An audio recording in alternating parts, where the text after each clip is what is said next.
Hoeny amin'ny commune ambanivohitra Itaosy tsika amin'natin'ity fanadiadiana manaraka ity. Nanoloana ny fangatahan'ireo sefo fokontany avy ao amin'ny faritra Atsimondrano dia namaly izany ny antoko HVM ka nanolotra simenitra, tafo, fanitso, nisy ihany koa ny bois entina hanatsarana ny fotodrafitrasa eny anivon'ireo fokontany ny tsirairay, izany hoe fokontany 7 izay nahazo ireto fitaovana ireto. Ny filoha lefitry ny antoko HVM Atoa Jaobarison no tonga nanatrika sy nanolotra izany fitaovana izany teny amin'ny commune ambanivohitry fiombonana ny maraina teo. Maro amin'ireo fokontany ao amin'ny faritra Atsimondrano, indrindra fa ny manodidina ny commune Itaosy no mbola manana olana ny fotodrafitrasa dia ny birao ny fokontany. Ao ireo mitete, ao ireo efa simba be ny rindrina, tsy ampy anefa no ety manana entina hanarenana izany.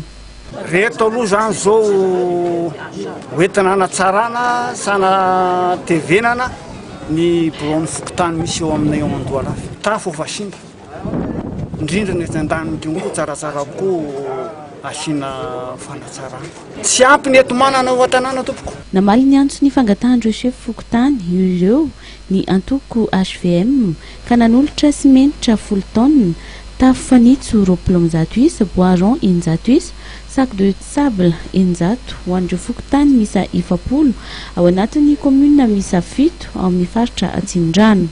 Nandritra ny fandraisam-pitenenana dia nanambara ny momba ny antoko HVM ny filoha lefitry ny antoko.